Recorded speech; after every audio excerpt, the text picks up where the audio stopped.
गौतम बुद्ध ने कहा था कि उनके समय के 2500 सालों के बाद एक समय आएगा जब धर्म चक्र पूरा हो जाएगा और एक नए युग की शुरुआत होगी।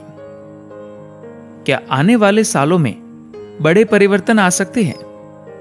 जानते हैं सद्गुरु से। प्रश्न। सद्गुरु, गौतम बुद्ध ने कहा था कि 2500 सालों में धर्म चक्र पूरा घूम जाएगा। हम उसके निकट हैं। सद्गुरु, क्या आप इस पर कुछ प्रकाश डाल सकते हैं? सद्गुरु कहते हैं, गौतम बुद्ध ने कहा कि उनके जाने के 2500 वर्षों के बाद एक नए चक्र का आरंभ होगा। हम ये देखने के लिए यहां नहीं होंगे, पर विशेष रूप से भारत में और कई रूपों में दुनिया के कई हिस्सों में, खासकर आध्यात्मिक तल पर नए विकास होंगे। कई रूपों में यह अपनी तरह की अनूठी क्रांति होगी। मैं ये दावा नहीं करता कि हम जिस समय में जी रहे हैं वह अनंत काल का सबसे महत्वपूर्ण समय है। ऐसा नहीं है। इतिहास का चाहे जो भी समय रहा हो, हर पीढ़ी के लिए वही समय अपने आप में खास था। लेकिन इतिहास के अलग अलग पड़ाव पर जीवन के कुछ पक्ष खास हो जाते हैं। यह समय दुनिया के लिए आध्यात्मिक रूप से सबसे महत्वपूर्ण समय है। इस समय दुनिया में इतना आराम मौजूद है जितना पहले कभी नहीं था। इसके साथ ये इतनी अनिश्चित व तनावपूर्ण भी कभी नहीं थी। इससे पहले कभी आम लोग इतनी बड़ी संख्या में आध्यात्मिकता की ओर नहीं आए थे। दुनिया में कलह और क्लेश बड़ा है तो आंतरिक जगत में रुचि भी बड़ी है।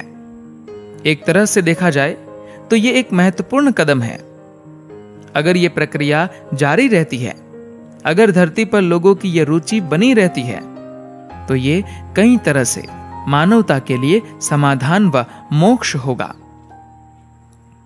अब तक इंसान की दिलचस्पी बाहरी दुनिया को जीतने में थी। विज्ञान और तकनीक के तरक्की के साथ हमने बाहरी दुनिया के साथ बहुत कुछ कर लिया है। बड़ी तेजी से पिछली 2 सदियों के दौरान हमें एहसास हो गया है कि केवल बाहरी जगत जीतने से बात नहीं बनेगी।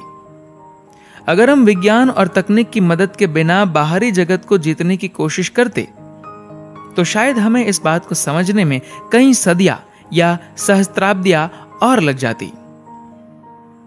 एक समय था जब एक अशोक या एक गौतम बुद्ध को एहसास हुआ कि केवल बाहरी जीत से कुछ हासिल नहीं होगा, परंतु आज दुनिया का आम नागरिक भी इसे समझने लगा है।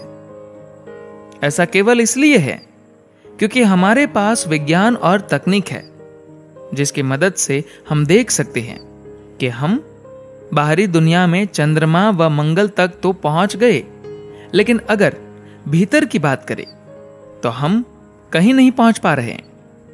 ऐसा क्षण आध्यात्मिक रूप से महत्वपूर्ण होता है। यह संसार कहीं अधिक आध्यात्मिक होता जा रहा है क्योंकि कई रूपों में संघर्ष, कलह और कष्ट अपने शिखर पर है। धन्यवाद।